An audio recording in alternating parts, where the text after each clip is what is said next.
Assalamualaikum warahmatullahi wabarakatuh.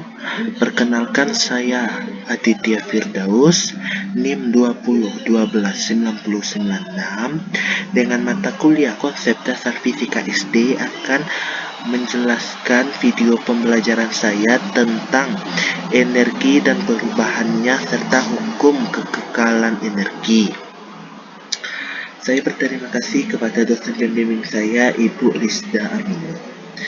Tanpa memperpanjang perkenalan, saya akan melanjutkan presentasi saya atau video pembelajaran saya tentang energi. Energi ialah kemampuan untuk melakukan usaha atau kerja atau melakukan suatu perubahan.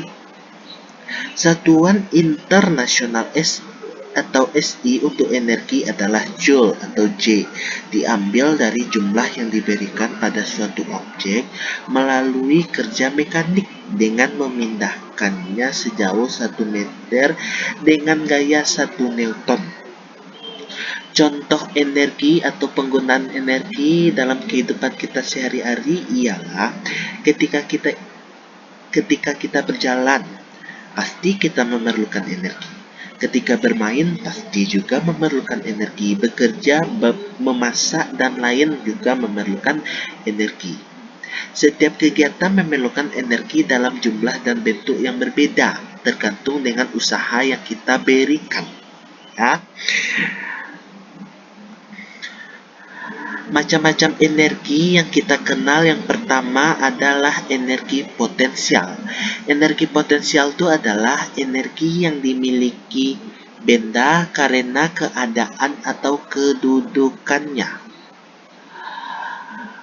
Contohnya energi potensial gravitasi, gas, dan listrik. Kalau contoh energi potensial gravitasi seperti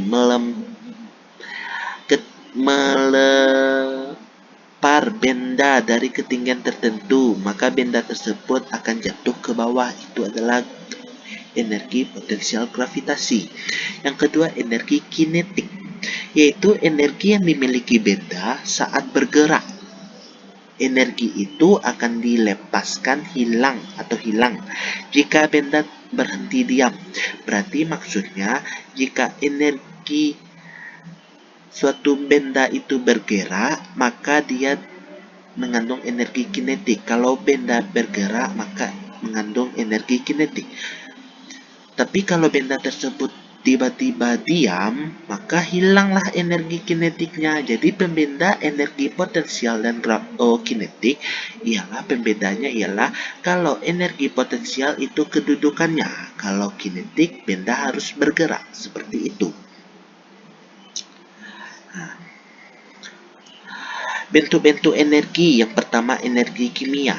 Energi kimia itu adalah energi yang tersimpan dalam senyawa-senyawa kimia. Misalkan obat-obatan. Di dalam obat-obatan pasti mengandung kimia. Lampu senter juga mengandung kimia. Baterai juga mengandung kimia. Bahan bakar minyak juga mengandung kimia. Aki dan lain-lain juga mengandung kimia. Yang kedua, energi listrik, yaitu timbul dari muatan listrik atau dari tegangan listrik. Listrik adalah energi yang paling banyak kita gunakan. Contohnya kita menghidupkan TV memerlukan listrik, hidupkan lampu memerlukan listrik, apalagi hidupkan kulkas juga memerlukan listrik, setrika juga memerlukan listrik, seperti itu. Energi selanjutnya adalah energi kalor. Energi kalor ini adalah energi yang dapat diubah menjadi energi panas. Contohnya setrika listrik, kompor listrik, solder listrik, dan hair dryer. Itu adalah salah satu contoh energi kalor. Energi kalor ini juga dapat diubah menjadi energi listrik, begitupun sebaliknya. Energi selanjutnya adalah energi cahaya. Energi cahaya ini adalah energi yang paling sering kita temukan. Yang paling utama, energi cahaya terbesar adalah matahari. Apa itu energi cahaya? Energi yang dapat menyinari benda-benda gelap, ruangan gelap. Contohnya lampu, senter, itu juga ya. Selanjutnya energi otot. Itu energi yang dihasilkan oleh kekuatan tubuh makhluk hidup. Contohnya manusia mendorong gerobak, mendorong mobil. Itu bagi manusia. Bagi hewan juga ada, seperti kuda yang menarik delman. Energi selanjutnya adalah energi bunyi, yaitu energi yang dihasilkan dari getaran benda sehingga menghasilkan suatu suara. Contohnya bel rumah, bel sekolah, gendang, alat-alat musik lainnya. Terakhir adalah energi nuklir, yaitu energi yang paling dibahayakan, yaitu karena adanya reaksi fisi atau fusi dalam suatu atom radioaktif. Apa itu radioaktif? Yaitu suatu atom yang aktif. Bahayanya bisa meledak. Contohnya adalah PLTN, pembangkit listrik tenaga nuklir ya. Materi selanjutnya yaitu perubahan bentuk energi, perubahan bentuk energi. Di situ tertera ada beberapa gambar dengan perubahan energi yang dihasilkannya. Yang pertama itu adalah bola lampu, yaitu dari energi listrik bisa menjadi energi cahaya. Yang kedua ada kipas angin. Energi yang dihasilkannya itu bisa mengubah energi listrik menjadi energi gerak. Yang ketiga adalah telepon. Telepon itu yaitu dari energi listrik menjadi energi bunyi. Yang keempat adalah setrika, dari energi listrik menjadi energi panas. Yang kelima adalah apa itu? Kayaknya aki ya, itu mengubah energi mekanik menjadi energi listrik. Yang keenam yaitu lilin, dari energi kimia dari lilinnya, dan cahayanya dari apinya. Nah, ya, jadi energi kimia menjadi energi cahaya. Yang ketujuh adalah angklung, yaitu energi gerak menjadi energi bunyi. Jika kita menggerakkan angklung, maka menghasilkan suatu suara, energi bunyi.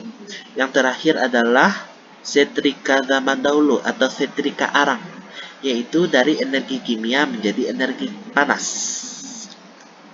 Nah, itu adalah beberapa bentuk perubahan energi beserta gambarnya. Sekarang kita masuk ke fisikanya, yaitu fisika mengandung rumus-rumusnya. Rumus energi kita akan mengenal 3, yaitu rumus di energi mekanik, rumus di energi potensial, rumus di energi kinetik. Kalau di rumus energi mekanik, yaitu energi gabungan dari energi potensial dan energi kinetik. Nah, kalau rumus di energi potensial yang udah kita bahas tadi, yaitu energi potensial disingkat EP sama dengan M kali G kali H. Apa itu M? Massa benda dalam bentuk kilogram. G, gravitasi percepatan dalam bentuk meter per sekon kuadrat. Dan H, ketinggian dalam bentuk meter. Selanjutnya, energi kinetik. Rumusnya ialah energi kinetik kita singkat EK ialah setengah dikali M dikali V pangkat 2. M itu adalah massa dalam bentuk kilogram, V adalah kecepatan benda atau kecepatan gerak benda dalam bentuk meter per sekon. Itulah rumus di energi yang akan kita pelajari. Selanjutnya, hukum kekekalan energi.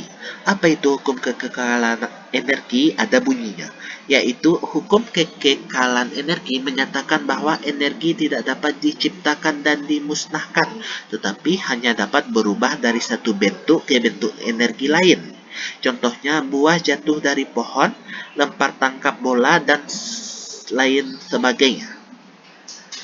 Rumus hukum kekekalan energi hanya dikenal pada energi mekanik, yaitu EM1 sama dengan EM2. EM itu adalah energi mekanik.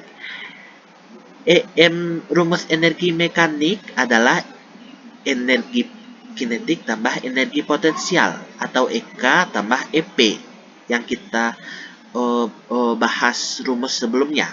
Nah, jadi energi EM1 sama dengan EM2.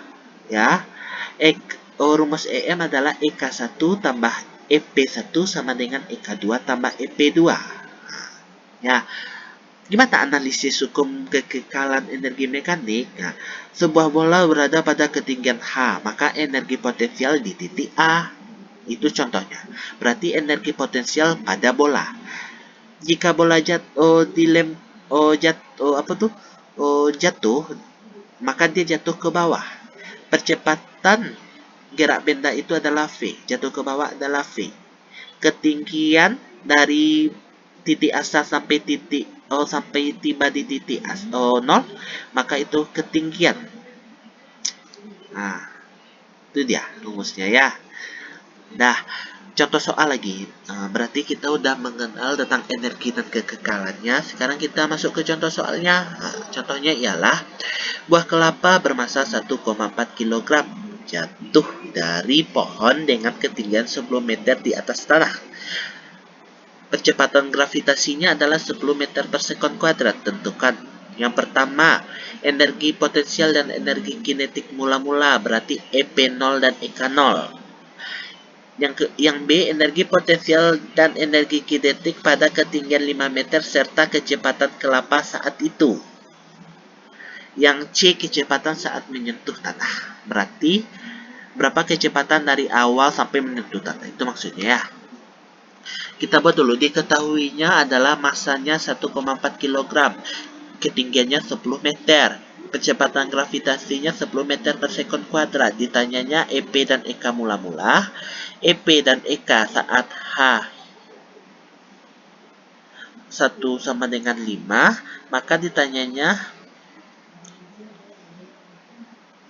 massa dan kecepatan awal.